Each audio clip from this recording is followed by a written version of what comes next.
Hi, I'm Emily. And I'm Stephen. And this is In A Barbie World. The podcast where we look at every Barbie movie from 1987 to the present day. From fairy tales to literary classics. From Mariposa to Mermaidia. It's time to get unboxed. Readjust your lippy. Rock the ball gown. And let's get our Barbie on. Yeah, so we're in 2002, and here in 2002, with the same director as before, Owen Hurley and Kelly Sheridan as Barbie, it's Barbie as Rapunzel, which is an interesting title. On the DVD cover, it's just Barbie Rapunzel, but the official movie title is Barbie as Rapunzel. We've had Barbie in the Nutcracker, and now it's Barbie as Rapunzel, so... I'd never noticed that before, you're right. It's weird. And of course, it's not really Barbie as Rapunzel at all, is it? This is Rapunzel as never written by the Brothers Grimm. Well, you could argue so. What's fun about Barbie as Rapunzel is, of course, we're here in 2002, and in 2017, Tangled comes out, which is the only time I can think of that the Barbie movies in the Disney franchise cross over in any way. They both take from the Grimm fairy tale Rapunzel, which, as we all know, has blindness and pregnancy and blood and people falling out of towers into thorns and witches and God knows what else that you never see in an adaptation for children, unless you're thinking about Into the Woods, and even then they don't really do it properly. The Disney version, by the way, which is a whole other thing. I could do a whole podcast about how Disney shouldn't have done an adaptation of Into the Woods. It's like, oh God, no, just no. But here we are in a pre-Tangled Rapunzel story. So, I don't know whether to just get it out the way. The fact that Tangled stole so much from Barbie as Rapunzel. Because blindness, pregnancy, all of these things appear in the original fairy tale. A love of painting doesn't. The whole plot of both movies stem from a love of painting, and this came out in 2002 and Tangled came out in 2017. She doesn't paint in the original fairy tale at all. She paints in Barbie as Rapunzel, and oh look, she paints in Tangled. Well, I think you've cracked it, Lois Lane. Crack the code. Yeah, you need to write to the Daily Planet now and out Dear Disney as the philandering How hacks that they are. Plagiarism. Yeah, I just find that very interesting. I hate it, is what I'm saying. Like, be original. And, like, even if it's not, do the research to see that you're not ripping off Barbie as Rapunzel. I don't know. Straight out the bat, I really love Barbie as Rapunzel. I think it's a really fun movie. It's really well done. So after the last episode, what was it? I've forgotten what it is we watched last time.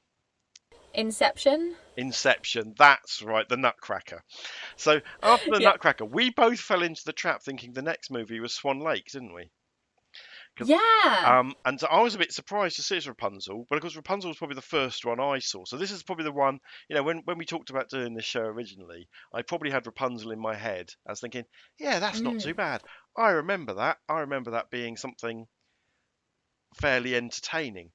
And I thought it was interesting that they didn't do two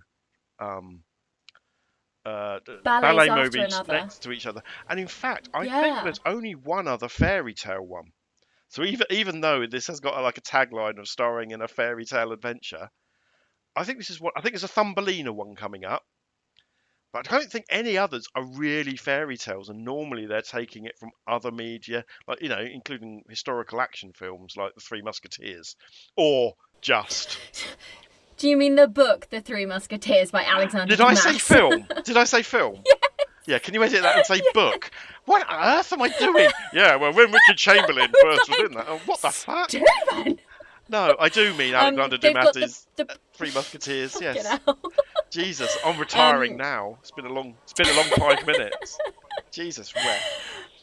Yeah, we've got the 12 Dancing Princesses is another grim fairy tale that we've got coming up. Okay, that's not one I'm aware of. Which I have seen before because I've done it on the Why This Film podcast before. And The Prince and the Pauper comes after Swan Lake, with The Princess and the Pauper, which I'm Mark Twain, super pumped to get to. It's Mark Twain. It's another literary classic, but I think it still works with the vibe, whereas Barbie Fairytopia, which comes after it, feels a little different. It feels like they're going a bit off the mark. It's Princess and the Pop Star, not just another version of that as well. I don't know, we'll find out, won't we? Interesting. We'll talk about it when we get there, but they did that because of the success of The Princess and the Pauper. Like, if you follow a lot of Barbie stuff on Instagram, which, I don't know, like, maybe I do, maybe I don't, who's to say, but there's a lot of, like, cosplayers that are obsessed with The Princess and the Pauper. Like, the two characters from it really resonated with people at the time, and it's gone on to be one of the Barbie movies that's most fondly remembered, which is why I'm so pumped to get to it, because people love it so much. And that's why they brought it back in Barbie and the, like, Princess and the Pop Star or whatever, to, like, do the story again. Because that's what people want. They want you to do it again, but different. They don't just want you to rerun the one that they like. Oh, when will they learn? So there's a few more stories, as it were, scattered in here. We've got A Christmas Carol at one point as well. But yeah, we've got Nutcracker, Rapunzel. Not classic fairy tale. Yeah, there's just this. No. There's this, and like I say, Thumbly. I didn't know about 12 Dancing Princesses. But that sounds like that's a bit of an obscura story, isn't it? I mean, but it's Rapunzel, one of my favourite fairy tales. It's grim again. They're very good with. They've got a lot of grim, and then obviously Thumbelina is Hans Christian Andersen. Is, yeah. But Rapunzel is a classic, right? Rapunzel is a classic story, full of, obviously this hasn't got much to do with that, but there's some darkness there, isn't there? That's the one where the really dark, where the wife is hungry for some vegetables and the husband barters away his unborn child so his wife can have some vegetables from a witch, and like you say, and people fall and go, the prince goes blind, doesn't he, from thorns, and it's a dark thing. So when I was thinking about that, I don't remember it being that dark, and actually this story is quite dark but in a different sort of way. It's fairly dark, and again, like, I want us to keep Tangled in the back of our heads the whole time here, because I just feel like there's a lawsuit there that I cannot afford, but if someone wants to take that forward, you go ahead. So it opens really lovely. It's the same as before. We have an opening credit sequence put to music. The music in this movie is fucking great. Like, it's not based on anything. It's originally composed, and it's performed by the London Philharmonic Orchestra again, and it's gorgeous. It's very, like, Titanic-esque, where it's like doo-doo-doo-doo-doo-doo-doo-doo kind of vibes. Well, but I really love it. Yeah. It's really nice. But throughout the film, they do put a bit of the New World Symphony in here, don't they? And again, people my age, it's the Hovis music. For anybody else won't know what I'm talking about. But I don't know what you're talking about. The Hovis is a brand of bread. And there'd be adverts on the TV where they used to play that music from New World Symphony, where some young northern lad would be walking up a hill, and the whole thing was like, it was all made in Yorkshire or something, and they don't make bread like they do these days, that's my Yorkshire accent. I'm not an actor. I'm an IT specialist. However, that theme from the Dvorak's New World Symphony we call it the Hovis music. People my age, in and around +10 minus years, would know that as the Hovis music, and that is used a lot in this music from the New World Symphony. Okay. So okay. It's not I didn't totally realize original. Like... Just Google. Yeah, I was genius. Just Google Hovis music, and you will know exactly what I mean. But not now. Okay. Let us continue on. When you're editing it, you put it together and go, oh yeah. Edit, Stephen. Right. So, Kelly/Shelley, depending on where you're from, is struggling again. She's got a lot of issues, has our little Shelley. She gives up a bit easy, doesn't she? Where now she can't paint. She can't think what to paint. So Barbie's already done like 12 landscape portrait pictures or whatever, and she's like, okay, Let me tell you about another girl who loves to paint, which is a bizarre segue into the tale of Rapunzel, but I'm here for it. I'll go along with it. It's fine. We meet Rapunzel, who has really, really long hair for no reason. And it's really long hair. For literally no reason. It does not impact the plot in any way. It is like half-assedly used at one point. Well, there's a moment of horror. There's a moment of horror in which it's used for, a bit of body horror and a bit of disguising. But yeah, unlike the fairy tale where her long hair is a plot device. It's the plot. Yeah, she basically has even similarities with Rapunzel, including the long hair, but her story is somewhat different. Yeah. And, we've got Mother Gothel here as the sort of main villain, who is voiced by Angelica Houston. I mean, come on, we've gone Joanna Lumley. We've gone from Tim Curry, sort of the king of camp, to Angelica Houston, who's like the queen of Hollywood and camp and everything. I mean, this is a big star. Queen. Yeah, this is amazing that she's in this. But like you say, voicing it as if she's Joanna Lumley in Absolutely Fabulous, right? It's really bizarre. Like, I couldn't pin who it was the whole time watching it, and it was only after I went to IMDb that I was like, huh? Because I love Angelica Houston. She's in everything and she's wonderful, but she's also very American. So like, fucking props to her for doing the British accent so well that I genuinely thought it was Joanna Lumley. But it's not. It's Angelica Houston doing a brilliant British accent, doing brilliant villain voice as well. And it's lucky because there aren't any British actresses. Oops. Really struggled. But this is revenge for all those British males who go over and pretend to be American, right? This is Angelica Houston getting one back on us. Yeah, probably. We've also got we've also got Cree Summer in this movie, who is, I know from playing Susie Carmichael in the Rugrats.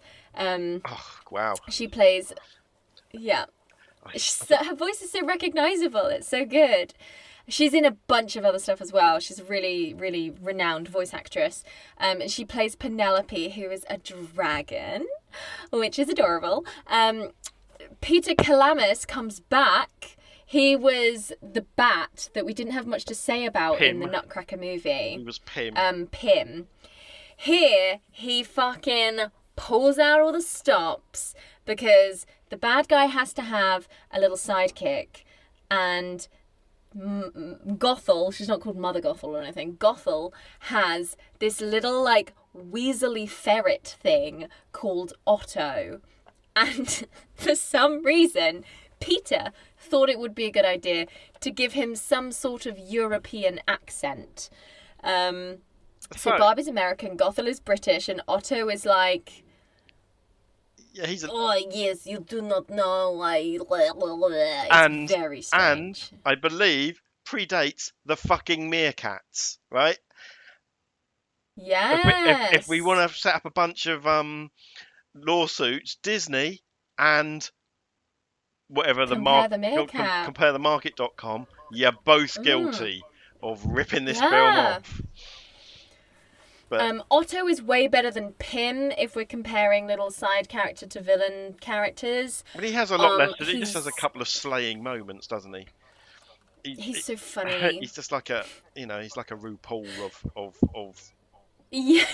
He's like a sassy little sidekick. Long European weasel-like creatures. He's the RuPaul of it. Yeah. He really is. He's the rabbits. I'll give him here. But also like quite threatening as well, because Barbie has not only a dragon to hang out with, but a terrifying, ugly rabbit called Hobie. Who is very scary to look at. But ripped from Alice in Wonderland's nightmares. Yeah. A Malice in Wonderland. It's like, hi, I'm Hobie. It's just the animation. They gave him like huge bags under his eyes, and like he's just very frightening. I'm not like, oh, I want a Hobie doll. Like I do not want a Hobie doll. Never seems to quite in sync with the animation. It just always he looks a bit added on. I know he's not. But he's just very weird. Just every scene he's in, he looks like he doesn't belong there. I say it's a him. I think it's a guy. But I think it's a him. It's voiced by a man. It's never explained why there's a giant talking rabbit, unless Rapunzel's an alcoholic. Who has psychic powers as well. He can tell when Gothel's on her way.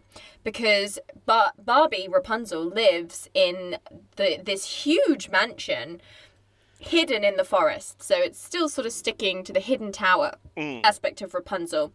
She lives there with Hobie the rabbit and Penelope the dragon.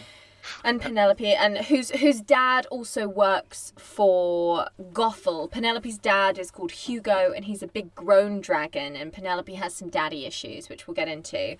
But so as always with the Rapunzel tale, Gothel didn't think this through and thought to keep her name and keep her birthday the same and keep, like, just fucking call her, like, Amelia or something. Like, don't...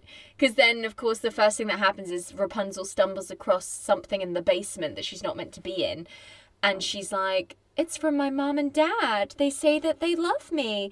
But Gothel always said that my parents hated me and abandoned me, and that's why she took me in. But she never calls her mother. She's her mistress, so she's like a servant to her. But she's in servitude, yes. But she gets nice outfits, considering she's a servant. And also, she has an infinite amount of painting supply, even though Gothel seems quite shocked that she's doing painting. I assume the kids go out and get it for her. What kids? The rabbit animals. And the dragon. Yeah. Who have no... the talking rabbit who has no analogue in the rest. There are 4 animals in this story, and they're all talking. 2 of them are dragons. Yeah. And they don't seem to exist outside of Gothel's sphere of influence. Yeah? Yeah. But it's never really mentioned anywhere else. This is very weird. But we both know why they're there, of course. Because toys. Absolutely. And it's kind of fairy tale, isn't it, to have talking animals? I didn't mind the talking animals. Otherwise, no, not at all. It was just Hobie's design more than anything. And it's animation. But otherwise we'll be subject to Barbie's bizarre inner monologue. Which I think would be scarier.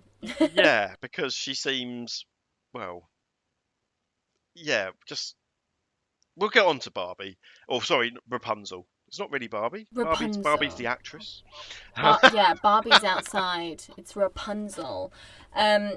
So my main problem with this movie is that she has long hair for no fucking reason. Yeah. But that's beside the point, because Angelica Houston plays this brilliantly designed character. Like, again, I'm going to Google it and I think I'm going to be disappointed.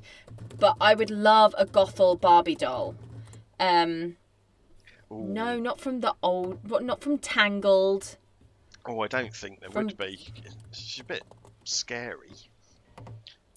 Again, I like her. She's quite, like, elegant and fun and evil. And, like, you need a villain for your story. No, you can get a Tangled Barbie doll, but you can't get a Mother Gothel from Barbie and Rapunzel Barbie doll. That's bullshit. So what is the toy range? I'm guessing it's Penelope and... Rapunzel herself, mostly. Almost definitely, and then there'll be a prince at some point. Yeah, you can get Barbie as Rapunzel in her various outfits with the long hair, of course, which is the big selling point. That'll be why it's Rapunzel. Let's be honest, because she's got long hair. There's obviously a horse in this movie that you can buy as a horse and carriage. And you can brush the horse's hair. Penelope you can buy, and there'll be little Kellys and Shelleys and Kelly Shelleys. All the different various children ones that will come with cute little baby outfits of the the big people outfits, but you can't buy the villain as a doll, which I think, you know, it's only something Disney started clocking onto in the last 5 years or so, that there's an audience for that. It's a real shame because some of the villains are really cool in these movies, and I really love like a doll. Like if you're a collector of dolls like Kirsten Dunst in Small Soldiers and you just keep them on your shelf, I think some of the villains would look really cool, especially if you gave them like fancy versions of their outfits and did their makeup really exaggerated. Like it's a real sort of vibe. And there's got to be children out there that wanted to play the villain instead of the Barbie. And what's lovely about this movie is that they're all women, which is really fun. Yeah, it's that doll playing thing. I'm really surprised there isn't really. Then again, maybe Angelica Houston said, "No, I'm making a doll of me." Yeah, that will be 20% on all doll sales, please. And they were like, "No." But then the same happened with Tim Curry in The Nutcracker. There wasn't a doll of him that I could see. And maybe it was because they didn't really do that. You never used to be able to buy the villains of the Disney characters either in any form, really, even plush. And it's only now that they've got a whole villains range and they've been really pushing that as a marketing ploy, especially around like Halloween and that sort of thing. But I think they missed a trick. I really do. Like, I think it would have been cool. She has and maybe they didn't think it was worth it. A really excellent design as well. She's very visually interesting and would be easily very good eyebrows and cheekbones and easily turned into a doll's head. You know, there's a simplicity in the shapes and things like that of her face, which is very strange. But obviously, on the other hand, doll makers are all over Penelope. Yeah. A purple dragon, fucking give it to me. Like that can be plastic, that can be plush. Let's go. It's got eyelashes. We're on it. So as we mentioned, Rapunzel finds this hairbrush downstairs, hidden, not very well, that is apparently addressed to her from her loving parents who would love her forever and always. And this confuses her, and she takes the hairbrush with her and she goes upstairs and she must have been a hairy baby. To need a big silver hairbrush. Like, as a christening present, it's not unheard of to get like a very soft brush that's decorative and ornamental. If you're a horse. It's a very like middle class thing. And she's obviously, spoiler alert, royalty. Which she is not in the original fairy tale, as we know. We've already mentioned that she belongs to poor people who steal vegetables from neighbouring gardens. So to make her a member of the royal family is original here. Interesting that she's also a member of the royal family in Tangled. Hobie has some really fun lines. He's the sort of, like, Otto's got some great lines, and then Hobie's got some great lines. I wrote one down. That's the understatement of the 17th century. I thought that was fun. Yeah, apparently he's a ferret, which is an awfully British animal. I bloody love ferrets. I follow the ferret hashtag on Instagram, and I have a whole segment of my Instagram stories dedicated to saving other people's ferret videos. I love ferrets. Well, you can add Otto now to this list. I think that's why I really love him. I want to see him like do some... You know how people pick up their ferrets and make them like move in a slinky way? Like it just makes me so happy. It's what's gotten me through the second half of this horrible lockdown. Ferret videos on Instagram. It really has. So thank you, Otto, for your services to mankind. Slinky ferrets. They're so funny. I love them so much. They're like little floof noodles. Oh, they're so cute. And he's really fun as well. He's voiced really well. So again, I'm trying to remember the sort of order in which everything goes. So we established quite well that Gothel has got Rapunzel as a servant, and she's got Hugo as well, which is Penelope's dad. And so Hugo is a big old scary gruff dragon, and he's disappointed in his like 5-year-old daughter because she can't like carry humans and set things alight yet because, you know, she's like 5. But I guess that's a bummer if you're a dragon. It's real important to get right. So she has real daddy issues where she likes hanging out with Rapunzel, but her dad's like, you need to be a proper dragon, Penelope. And so Penelope has no mother. Penelope is bought. I'm assuming Penelope knows Rapunzel due to some bring your daughter to work scheme that's going on in Grimland. Yeah, we can assume. And then she just never left.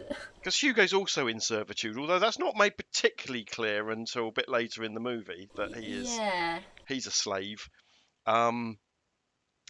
But Penelope hangs around, and again, this ain't a bad life, is it? Giant talking rabbit, and you're not James Stewart, therefore you're not an alcoholic, and also a giant but cuddly, although clumsy, dragon. All the paint and painting paraphernalia you ever need. Now, it's a hard life because you've got to do lots of things, like know how to make tea. You've got to steep 6.5 minutes, not 7 or whatever it is that Gothel says. Yeah. But and also for how old do you think Rapunzel is here? 15, 16?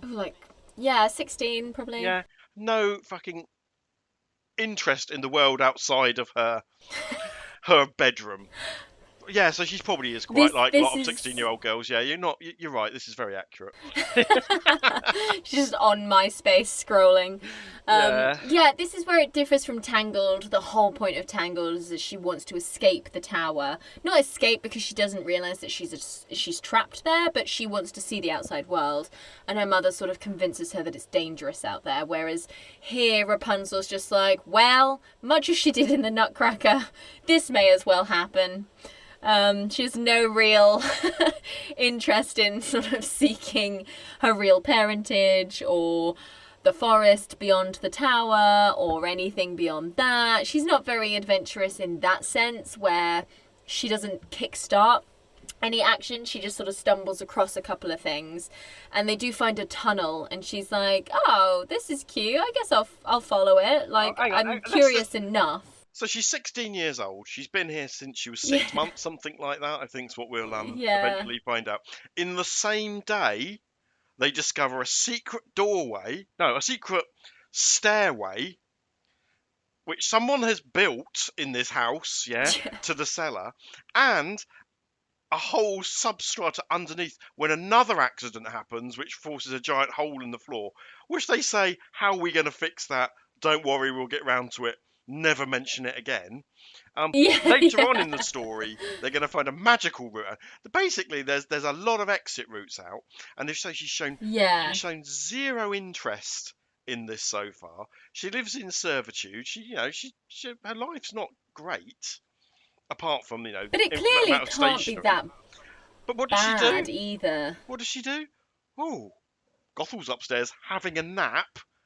I'm going to go down and I'm going to go and explore. Don't wait up, Penelope and Rabbit. So she's shown no interest in the outside world to showing all the interest in the world, and because a devil may care, Indiana Jones like explorer down secret tunnels. It's very. She has a complete. It's very 180. Yeah, she has a complete about face, but. All this, I just love it. It always happens in films, doesn't it? And I know it's a conceit of any movie. You've only got so long to show, but everything seems to have happened in the same day. Yeah, all these things could have happened in any day. I think that's why in Tangled they really make an effort to make her want to leave, and go on an adventure. Whereas Barbie, I think we just took it for granted.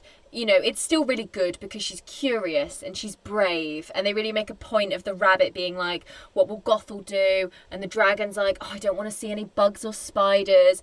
And Rapunzel's like, I'm gonna go down. You can either follow me or you can stay here. It's your choice. Which, again, is really good because she's being very brave and she's being very forthright and adventurous. It's just...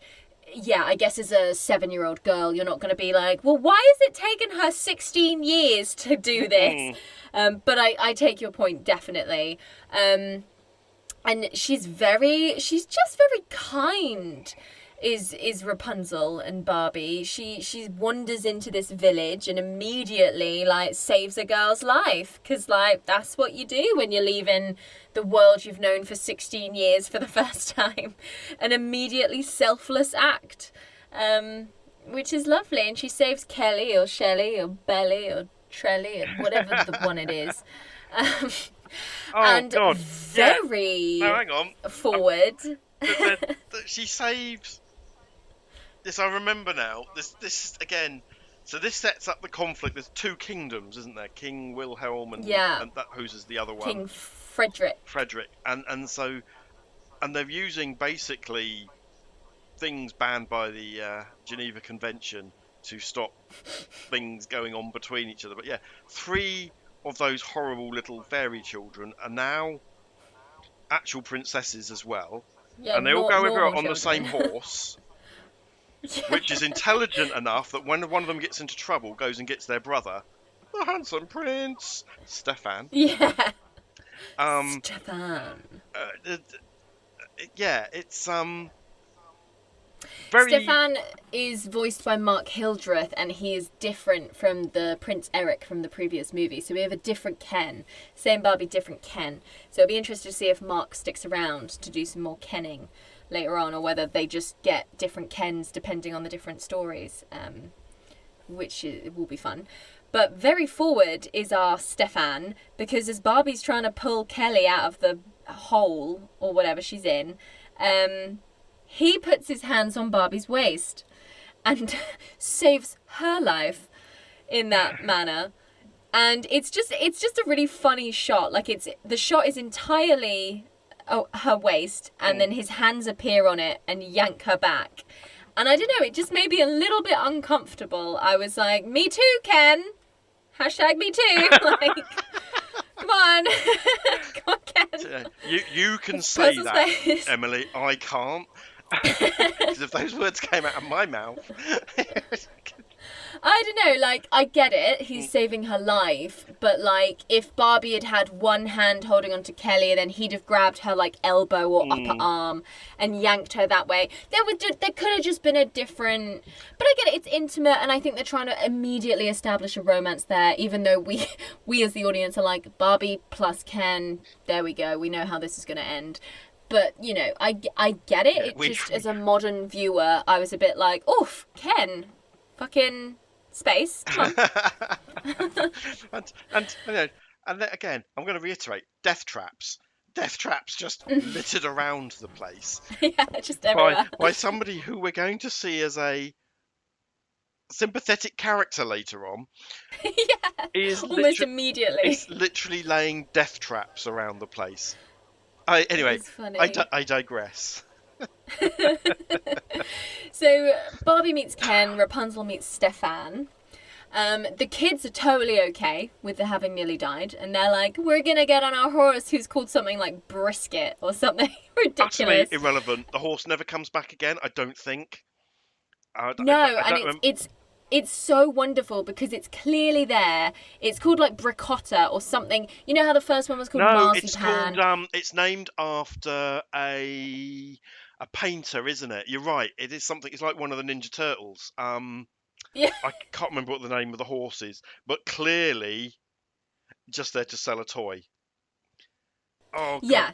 Honestly, it never comes back, but we've seen it enough that we can be like, well, we need the horse in order to be able to play with our Barbie dolls now. We don't need the villain, but we definitely need the horse. To be honest, Barbie horses, I never had Botticelli. One, but a few of my friends did. That was it. Botticelli. Which I thought was a type of biscuit, but I think you're right in that it's an artist.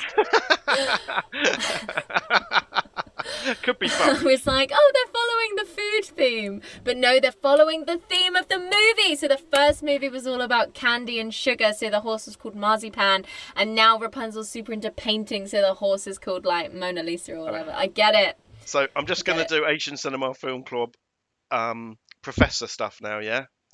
Mm-hmm. So Sandro Botticelli was an Italian painter whose most famous works are Primavera and The Birth of Venus. You know, the famous painting Oh, I know that of one. Venus. Yeah, so that's who it's named after. I have no idea why Botticelli is called Botticelli. I have no idea how that factors into because the it's a painter. Because Oh, of Rapunzel likes course, painting. yes. So the horse is named after the theme of the movie. So this is something we need to keep an eye on. Yeah. For sure. Definitely. To make sure that the horse follows the main overarching themes. The horses, there was something else we've picked up on before as well. But yes, right, excellent. That's that mystery solved. The horse is very pretty, but it disappears. And yeah, I was going to say, like, a lot of my friends had Barbie horses, and just like, they just feel so good. They've got these big bodies and these like skinny legs, and they've got masses of hair from the mane and the tail and cute little ears. They're really fun to hold. They're really easy to hold and maneuver. Like, from a toy playing point of view, they're very well done. They're very well designed. You can add carriages and bridles and saddles and shoes and hairbrushes, stickers, like... Yeah, and there's a couple of other things about horses. Firstly, we're in My Little Pony mode here, right? We are in the early 2000s. There's the horse girl is a thing that exists in every school across the globe, like forever, since the dawn of time, and will exist forever. The emos, the goths, the TikToks, I don't know what the new kids are doing, vegans, I don't know, but the horse girl will always exist. Yeah, but also horses are good toys for boys as well, cowboys and Indians and things like that. I had horses. If you have a family which has got a boy child and a girl child in it, the horse doll can help that kind of interactive play as well. So horses are, the horse girl is a thing, absolutely a thing. Yeah. But you're right, it's a very neutral toy. Potentially, obviously, if it's got pink hair and sparkles on it, it might not feel so, but easily fix that. Which is interesting, because I'd love to talk to, I mean, I wouldn't, I'm not going to do this at all, this sounds fucking ghastly thing to do, but I'd love in theory to talk to like a modern day child and see how they interact with toys, because we're obviously talking from a point of view where this is 2002, you know, it was a very long time ago. It's my childhood. I was a child at this time, and the world, believe it or not, was a very different place, and gender roles were still very much stricter than they are today. So we're saying all of this from the point of view of selling a toy in 2000. I would like to think now that things have moved on a bit more, and that toys are a bit more neutral, and gender is a social construct, and, you know, we're being a lot better with this idea of transgender and binary, non-binary, like no, non-binary, and all of these things. So, and I'd like to think that the toy companies will start to reflect that, in that they would just make, you know, like Lego for everyone, because Lego wasn't gender divided until they made it gender divided. Yeah, Lego has the opposite journey to every other toy. Yeah. But yeah, I mean, now everything's just tied in with movies, really, from what I understand of toys. And absolutely every toy is just a movie tie-in, which, you know, so is this. But yeah. I have a young nephew and niece, and I promise you there is still complete gender separation in toys and dolls and things like that. There are things for boys and things for girls. There are other things which are less so. So there's sort of toys based on STEM and stuff like that, you know, science, technology, and all that. That probably go somewhere else, but they're still aimed at boys. Yeah, you still have blues and pinks. My little niece, you know, she still loves a Barbie doll or whatever, something girly. And in fact, actually, I think that comes a little bit later in life. It is hitting them between 5, 8, 9, whereas it's actually a bit more generic or gender free earlier on in life, but they still, unfortunately or fortunately, I'm not going to pass judgment on it, but it's still a thing. Yeah. So she's met Stefan, and she's hanging around in this world. And how does she get back first time? Does she just walk back up the tunnel? I don't remember. I think she does. I think she just sort of returns that evening after having a wonderful day out with a stranger whose name she never got, which is important to the plot. But unfortunately, Otto is a very good villain sidekick where his main purpose is to stalk Rapunzel and ensure that she's, you know, where she should be. And of course she isn't. So he immediately runs to Gotham and is like, you'll never... Wait, what's his accent? It's like, you'll never guess where Rapunzel was today. She goes out to town. She meets man. She has good time. Or whatever. Horribly insensitive accent. I do apologise, but Peter started it. And then she tells her mates. But obviously very quickly Gothel is like, fuck you, what do you think you're playing at? There's no real consequences first time round. Because Gothel's constantly worried about her plan being ruined. Her plan... I don't think there is a plan. I think the plan's just sort of like happening in that she did a thing 20 years ago and she wants to continue doing that thing. I don't think there's like an end point that she's like, this will ruin my end point. I think the plan has been executed and played out brilliantly. I'm not entirely sure what's the next phase. I don't think there is a next phase. All that can go wrong is that her plan will be exposed. Yeah. That's it. So, and I think that's what she's referring to. So, yeah. Interesting. Fun little, like, again, if we compare it to the Nutcracker, the Mouse King's backstory was just that he wanted to stay in power. I guess Gothel's backstory is that she wants to stay as a woman scorned. We'll get to that. But,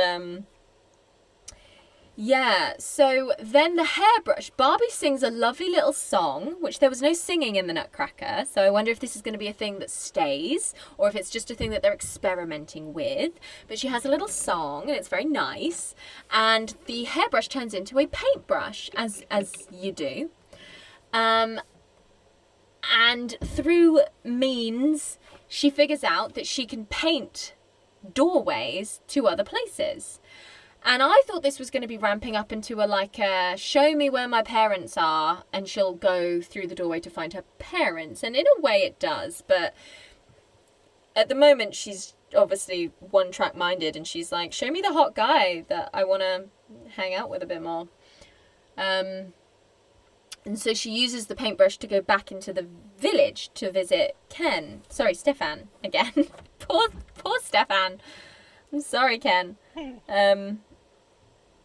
And I really do like these movies, but I really do struggle to remember what happens in them. Well, he's not referred to as Ken anywhere. He is just Stefan.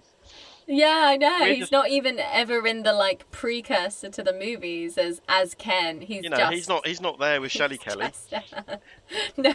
But you're just putting the Ken moniker on him. I'm so sorry, Stefan. I don't mean to stereotype you as a Ken. Hotwood and Prince guy. That's it. So she goes back. Again, this is very unlike... She has a dream where she does the Rapunzel, let down your hair bit. And that's really the only time she ever uses her hair for someone to climb up the tower in a dream sequence that she has. That's utterly randomly. Irrelevant. That does nothing to further the plot. So, again, it's interesting as to why they chose Rapunzel if they weren't going to do anything like the Rapunzel story. If anything... Not to spoil next week's episode, but it's more like the Swan Lake story, because she's invited to a masquerade and she goes back and her captor finds out about it and goes and pretends to be her in its place. But you could do Cinderella as well, that if you wanted to keep it, there are plenty of stories, fairy tales that involve balls and misplaced children. Specifically sending a villain disguised as the princess to the ball. that's the Swan Princess. That's Swan Lake. Like, that is what that is. So it's funny that the very next movie is Swan Lake. It's like someone wanted to do Swan Lake, and they were like, no, we're doing Rapunzel. We wasted all that money on that motion capture. We're not doing another ballet, we're doing Rapunzel. And the person was like, aw, I really wanted to do Swan Lake. I was so pumped for it. And they were like, no, write the script for Rapunzel, please. And they were like, well, I'm going to just fucking write the script for Swan Lake. You can fuck off, mate. So we're just getting Swan Lake through the guise of Rapunzel. That's what it feels like. And then someone was like, wow, this was really successful. And then that person's like, yeah, I actually know another story that's like really similar to this. Maybe we should do that next. It's called Swan Lake. And Mattel is like, oh, okay, it sounds good. And we've got to remember how long these things, you know, as you know, low rent as they are, these things must take a year or two to make, yeah. So maybe they've already planned Swan Lake as the next one, and this is the stocking filler. Maybe they're just going to keep us busy this Christmas while we're getting Swan Lake ready. Meanwhile, someone else is saying, oh, do you know that Mark Twain story, The Prince and the Pauper?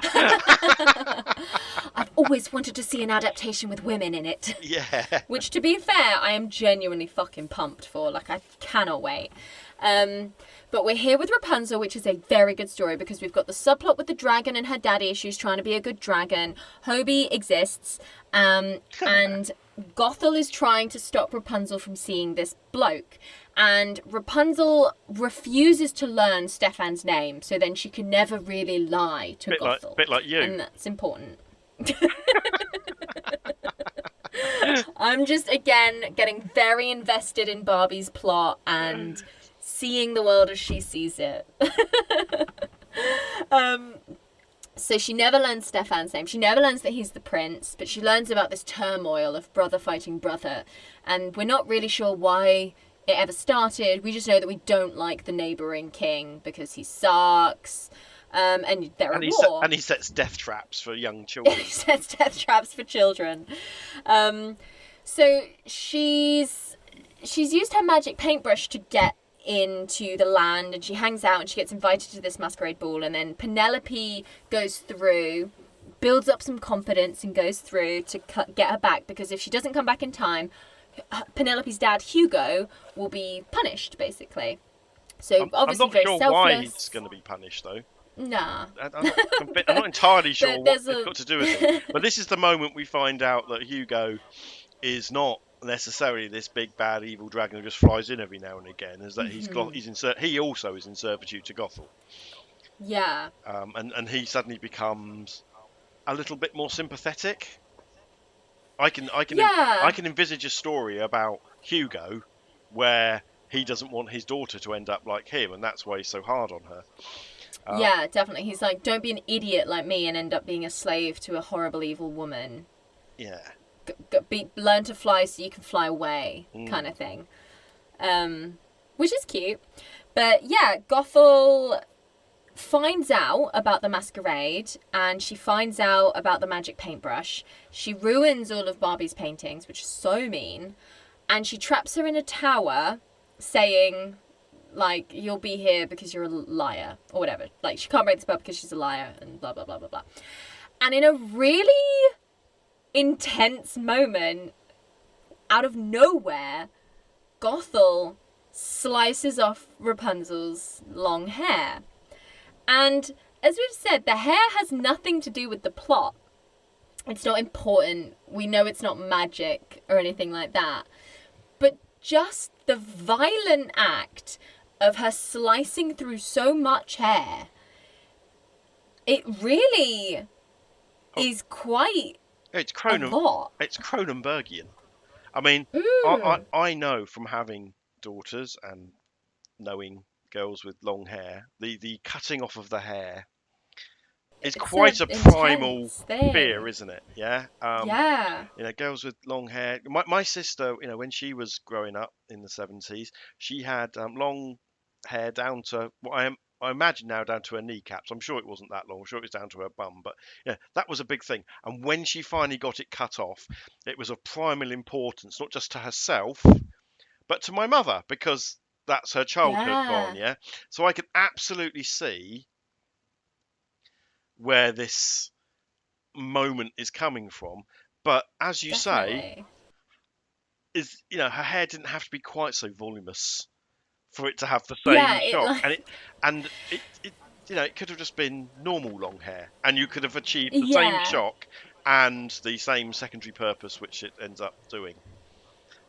But because she's Rapunzel, she has really, really long hair, and the only way they ever refer to that is that the prince is like, I will recognize you at the masquerade ball because of your hair. So to Rapunzel, when her hair gets chopped off, she's like, oh no, now the prince won't recognize me, the stranger in his kingdom full of people he's known all of his life. But of course she doesn't know he's a king or a prince, so that's fine. I get it. And it's still like genuinely shocking to see it's quite violent for a Barbie movie. I know that sounds silly, but it feels violent. So it really puts Gothel in like an evil point of view. And I have a princess book of different princess fairy tales, and one of them is about this spoiled princess who goes around. She always gets what she wants, and there's one birthday where her parents are like, we're poor, we can't get you anything else, like, what do you want? Please be simple about it. And she throws a huge strop and she goes around the whole kingdom, and she visits Cinderella and she takes her ball gown from her, and she visits this other person and she takes another thing from her, the prince outside the thorn bush, and she takes his sword, and she meets Rapunzel and she takes her hair, and it's a really fun tragic illustration of Rapunzel with this like really chopped pixie cut in the tower, and this girl with this like weird stitched on sort of wig that's so long and pretty. And that's basically what happens here, where Gothel then wears Rapunzel's hair to try and pretend it's her. And I'm not trying to shame you, Gothel, but you are like a 50-year-old woman, not a 16-year-old girl. And I think it's very poor judgment on Stefan's part to fall for your trick just because you're wearing Rapunzel's hair, because you look very different. Also, Rapunzel would never wear your colour palette. Like, she's more of a pinks and purples girl, not like a green and red girl. But I guess Stefan hasn't known her that long. Yeah, but yeah, it's very and he's a guy. No, I don't buy that. I'm taking all these criticisms very personally. Give us a chance. This is the equivalent. Does my bum look big in this, Stefan? And he's going to say no because I only know you from your hair. Yeah, whatever. Yes, I get you. It's silly. It's silly, fine. But they're all everyone's stick thin in this, apart from the rabbit. Yeah. And Penelope, bless her. Love Penelope. She needs all that air inside her so she can blow fire. Yeah, so meanwhile, Penelope is bonding with her dad, who becomes more sympathetic when he learns that Rapunzel was kind and came back in order to save him, and they figure out the trick on the tower, and we leave it there and we go back to the castle because we need to discover that the reason Gothel took Rapunzel in the first place is because she was in love with the neighbouring king and he didn't love her back, so she stole his child, but never took any credit for it, and was just cool with the fact that she knew that there was a war raging because of her actions, and she still loves him. And she wished that Rapunzel was her child, but she never treated Rapunzel like it. I really like this movie, but I was like, oh, that was the easy way out, wasn't it? A woman scorned. Yeah, and I'm even all right with the woman scorned bit. People do stupid things when they're upset. But this is, as we said earlier, this is a plan. She's lucky in a way that this did generate a feud. Because she's lucky that Wilhelm, the child trap creating king of the neighbouring realm, wouldn't take King Stefan's dad's word for it that he didn't kidnap or get rid of her or kill her or whatever. It is very, there's a lot of, I guess these are plot holes, but there are a lot of things that this plan relies on to have any kind of satisfaction for her. And all it would take is just two people to have a slightly different view of events. And she's stuck with a kid. Yeah. And that she's had to now raise. She keeps all the scorn and none of the, I just don't know what she's getting out of this. She's a very strange character. And where is this plan going? As you said earlier, she's upset that it's given the end of the plan. And she knows it's fucking Stefan all along, because she keeps saying, "Oh, who was it? Who was it? Who are you talking to? I hope it's Stefan." Yeah, that'd be really handy if it's Stefan. That would be really good. Then I could get my revenge on a second level of that family, and it's just bizarre.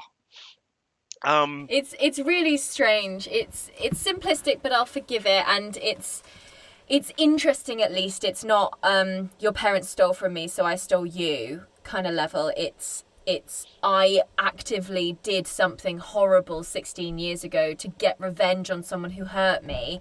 I didn't, again, like Stefan's hands on Rapunzel's waist, it was when King Wilhelm was like, she was like, you loved me, you loved me. And he was like, Gothel, I never loved you.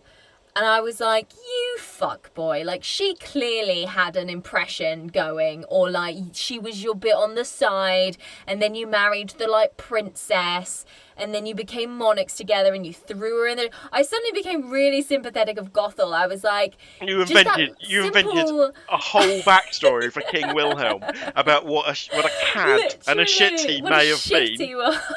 And with no facts or because nothing to back you up. Well, this is the thing, exactly, because you're meant to then immediately think that Gothel is the crazy ex-girlfriend who couldn't get over it and is holding a grudge. But don't you think the one thing you do know, right, is that Gothel captured a child and has kept it imprisoned behind a magic wall for 16 years, right? These are facts that you know, yet you're still taking her side in some made up story about poor King Wilhelm, who I have no doubt, he shagged her and left her and was probably married at the time. I have no doubt that kind of... It's really heavily implied, isn't it? It's quite adult, that conversation that they have. I was like, oh my God, is this still a you? Like, this because is crazy. Obviously they must have had, for them to be in love, for her to be in love with him and him to have a daughter means that he must have been with someone. Yeah. To, with the missing queen, wherever she's gone, to have Rapunzel. Again. Yeah. No, there are no family units in our film so far. Well, we see the Queen at the end. Oh, do we? Not to jump ahead.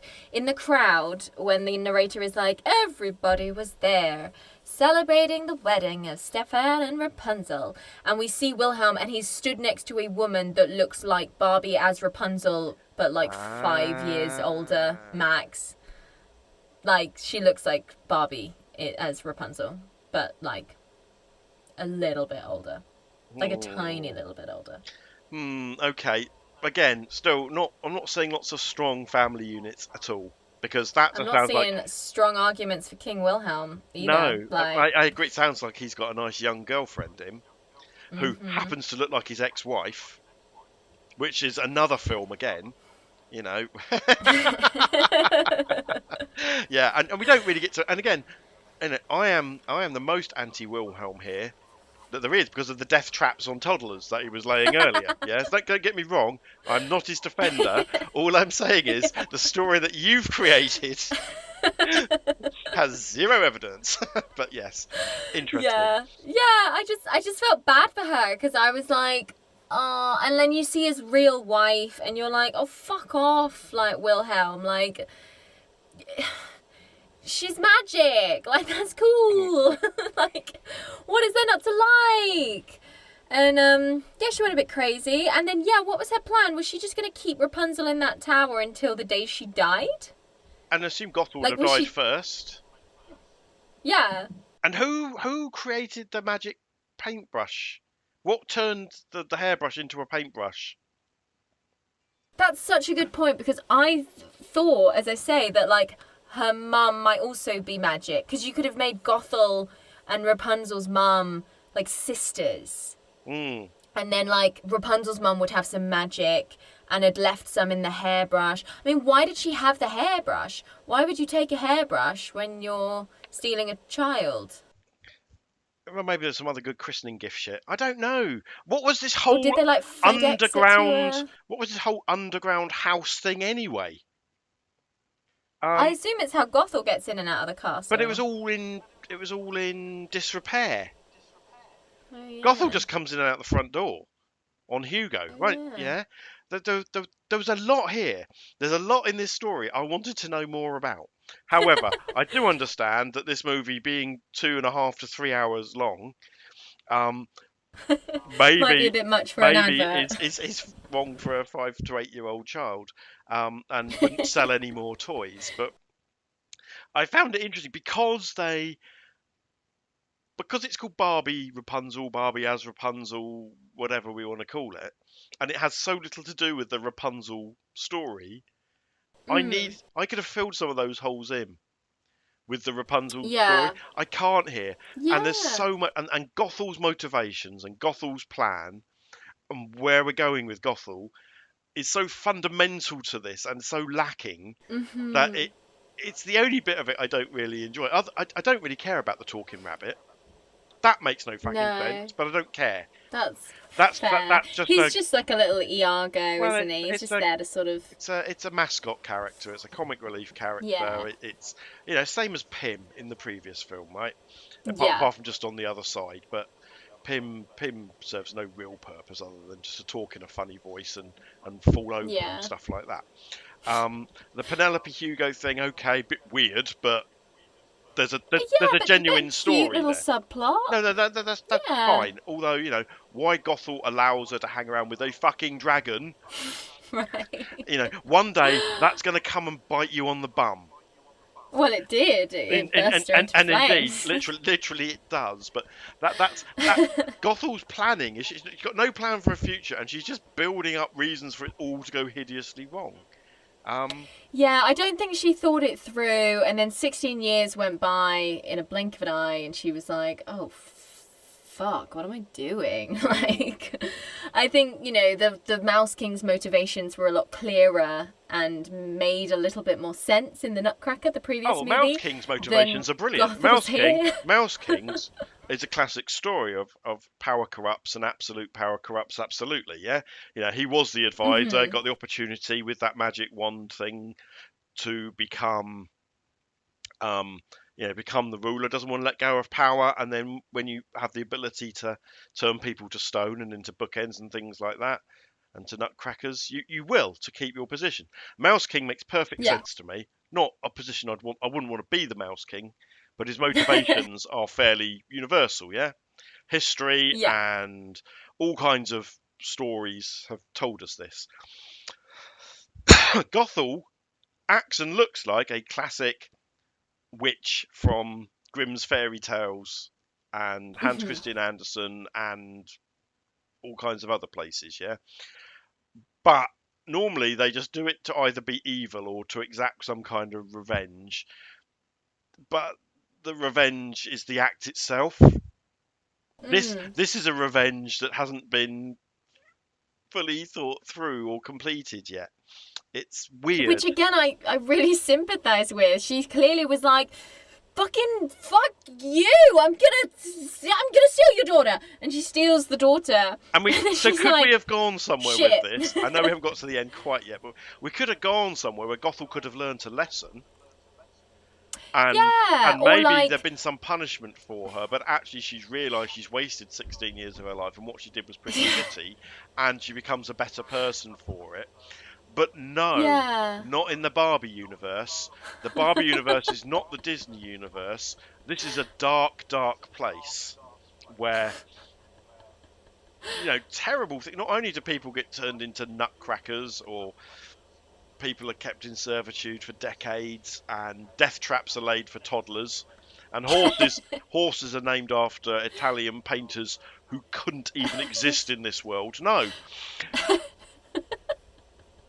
Gothel is going to get more than her comeuppance. She's going to get quite a horrible thing because she's going to die. Yeah. Because are we allowed to say what happens to Gothel yet?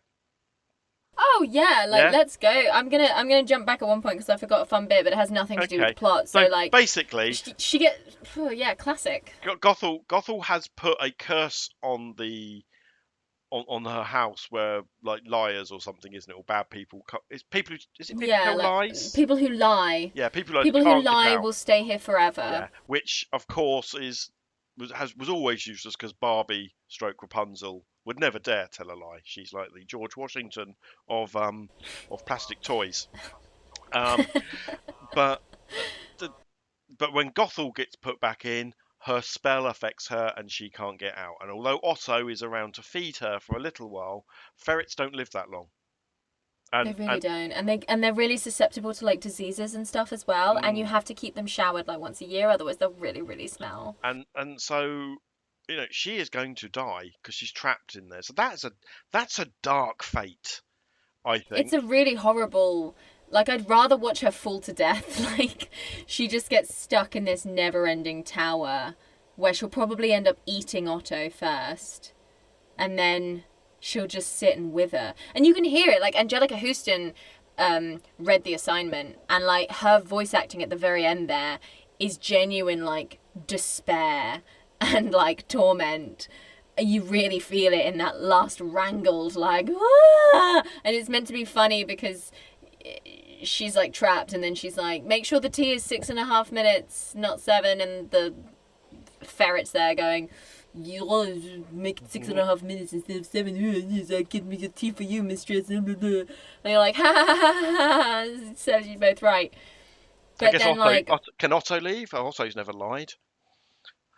oh, Otto he's probably lied. could Otto go at any time and just Please. leave her there? I Well, don't he know. would have done by now, Although let's I be honest. suppose she is magic, right? So I suppose she could magic up food. She could probably survive, just never leave. Yeah, I'm Yeah. trying to, I'm the same way you're trying to vilify Wilhelm. I'm trying to give Gothel some kind of a, ending which a enables us, neutral ending. something that enables us to go back to Barbie as Rapunzel 2, and Yeah, yeah. which, by the way, listeners, doesn't Gothel's exist. return. Don't worry, Gothel's back. Which is a real shame because I think this franchise, I've already decided, goes downhill and would really warrant from doing sequels to their originals. I would like to just jump back before Rapunzel goes to the ball. She has to obviously find a dress, and this is something that the Nutcracker lacked. And I think again they missed a trick in this sense where she has a magic paintbrush and she can paint herself new dresses. So there's a really fun bit where,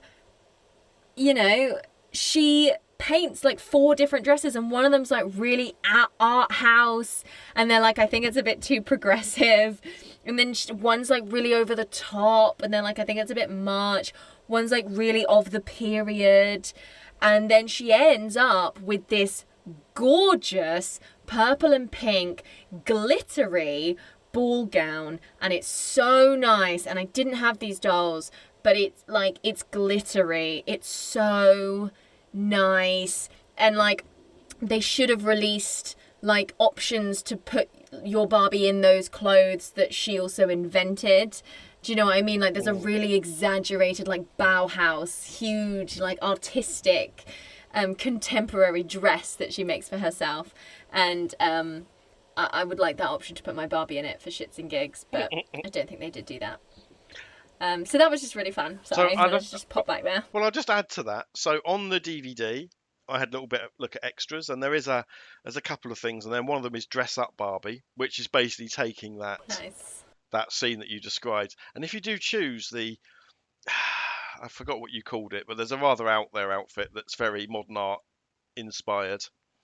And if you choose that, the DVD gives you some shade and says, "Oh, you do like colours, don't you?" But it says it in such a way. It's like, "Oh, hello, ouch." Oh my god! But you can't print them off or anything. I was wondering if I'm just wondering how much of a multimedia experience this is. I mean, I don't think this was in the early days of DVDs as well. So adding these extra features in for kids, was quite a big deal. There's a couple of things on there. It's quite nice. If you're 5, it's quite nice and quite harmless. Now, obviously, you'd have a website you'd be sent off to, and you'd play some quite complicated game that probably includes your parents putting money in it or something like that. But back then, it's a much more innocent time. But yes, that scene is taken into one of the little games, and I'm pretty certain my kids would have played that for an hour or two. I mean, really happy with it. Definitely. I played it for 15 minutes, and I'm a grown man. It's just a really fun moment in the movie. It's just really good. It's like, yes, I want to see Barbie in different outfits, please. This is fun. This is what I paid my money for. Yeah, so that's fun. So poor Gothel is left to starve to death in a tower, and Barbie and Rapunzel and Stefan get married. I am glad that there was no sibling what's the word I'm thinking of? Implications. I thought Wilhelm and Frederick were going to be related. They were going to be warring brothers, in which case Rapunzel couldn't have married Stefan, but they weren't, so they could. Well, families done that all the fucking time. Hence why the British/German royal family has got full of people with blood diseases and disorders because they were marrying each other's cousins and sisters and things like that. So let's not whitewash history in that regard. But yes, they just seem to be neighbouring kingdoms. It all seems perfectly okay that Barbie marries her half-brother. No, sorry, just a complete stranger, because there are that many people in the world who are of royal blood and divine right of kings and all that. Yeah, let's not go. I can't wait till we don't have things like kings and queens. It's very anti-Disney, though. Disney are very into the Kate Middleton marrying into the royal family, whereas Barbie is very much no, they must be prince and princess. Well, that's right. So the last one, you can't have a commoner marry into royal family, and which is very realistic. So so she had to be the sugar plum princess last time. She wasn't the sugar plum fairy. They kept going on and on about that. She would have been a whole different species. Indeed, and oh god, been annoying like the snow fairies. And then this one, she is the rightful princess of the neighbouring kingdom. I mean, it's just it's what's the word? This is convenient. Well, yes, it's convenient, but this is destined, isn't it? This is the divine right of kings. This is how it is destined to be. It would be no other way that these two would be married. Yeah, and it's lucky they're both hot. Also, in an era where romantic love didn't really exist, and so the love again. Don't want to give King Wilhelm too much credit, but the concept of romantic love probably wasn't there. He probably married his wife for political reasons, and he may well have loved Gothel on the side, but could never marry her because of the situation. So again, let's not get too deep into this. So good for Gothel for breaking out of the boundaries of her own fucking era. Gothel is and being a progressive badass boss lady. Yeah. And stealing children and raising them. Apart from the shitty plans, there's something about her. This is the thing. It's I wouldn't steal a child because then I'm stuck raising the child. Unless I want to kill it, I'm not going to steal it because then I have to raise it. I have to feed it. I have to find milk from somewhere because I'm not breastfeeding. I have to change its nappies.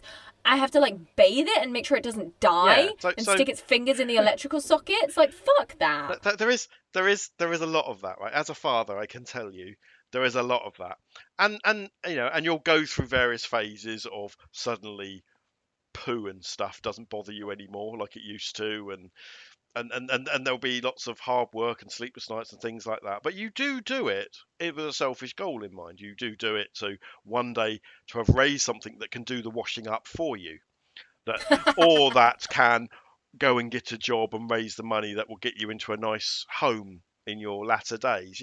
I just feel like these are not selfless acts. I get Gothel, but there's 15 years of effort you've got to put into. I mean, she's lucky Rapunzel was a girl who mature slightly earlier than boys. It would have been a lot longer if she'd kidnapped Stefan. The payoff on Stefan to be able to do any of those chores would have been a lot longer. He'd have been 31. At least. Be minimum, a whole different movie. If ever. You know, he's going Gothel. So I get that, but also Gothel, if you want a servant so much, just drown Rapunzel and get a servant. You're a witch, for God's sake. Like, you have a talking ferret. Like, I don't know. It's just, she's clearly very hurt. Talking ferret and a giant dragon. Use the rabbit as a slave. Yeah. I mean, you might get fur in the washing up, which isn't a vibe, and the food as well, but... Use the rabbit as food. Like... Oh, sorry, did I say that? Sorry, Hids. That popped out. Funny thing on the Wikipedia article for Barbie as Rapunzel, around March 2021, Otto's part where he says, "Give him to me, ugh," became a meme and even went viral on TikTok. Now, I wouldn't know that because I'm not on TikTok because I'm nearly 30. But that's really fun. That shows that the kids are still down with the nostalgia. Oh my God, so that's like relevant now? It's literally relevant now. It's like last month Otto went viral. So that's fun. Well, I'm shocked. And this only adds to the chances of Barbie's Rapunzel 2. Gothel's back. Yeah. Gothel. Oh God, yeah, I've just Googled it and it's like a whole thing. Oh, it's supposed to be a French accent. Sorry, dude.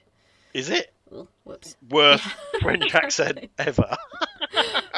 Here we go. I'm on Know Your Meme. Give them to me, ugh, videos. And there's just a whole bunch of them. So, well, yeah, nice. I'd read that on various pages and just thought it was from years ago.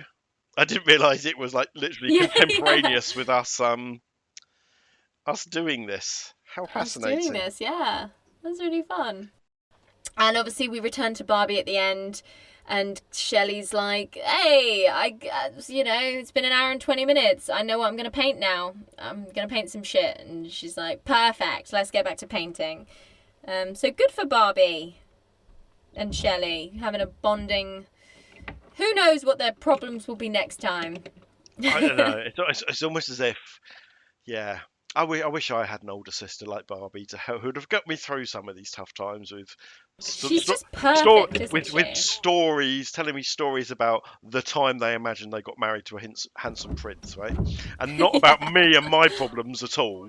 But no, it's all about you, big sister Barbie, and all these men you want to get off with and marry. So yeah, I'll be interested to see if the voice of the Ken doll will be the same or whether we'll mix it up a bit.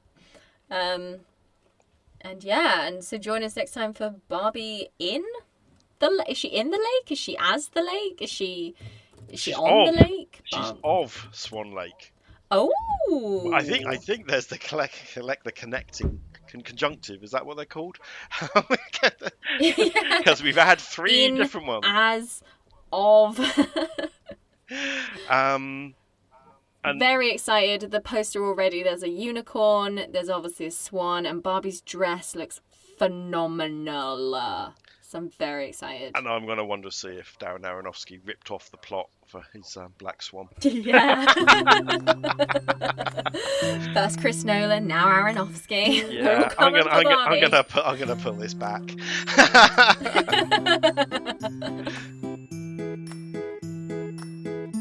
Barbie as Rapunzel. We're heading towards our leaderboard. I mean, this one was better than the Nutcracker, I think. I think it was. I have issues, as I keep saying, about this is not the Rapunzel story. However, this is not her truth. This is not the truth, and we will go back for a more documentary version of Rapunzel to find out what really happened. Well, I think we've got tangled, as you keep talking about. It was clearly better. This is the new number one, pushing everything else downward. Down one. So we've got Barbie as Rapunzel in at number 1, with Barbie in the Nutcracker at number 2, and Barbie and the Rockers from Out of This World at a solid number 3. Let's see how long it can keep in the top 3 for. And let's see how long we can keep this up for, where you're going to say, and that moves down to number 34. Yeah. I think I'll just keep the top 3 as the ones to be talked about. I mean, we'll see. Maybe every week I'll insist and be like, and that's the Barbie Diaries in at number 27. And that's Barbie Mermaidtopia or wherever the fuck else she goes. Who's to say? Let's go on this journey together. But beautiful. That's the leaderboard as of today.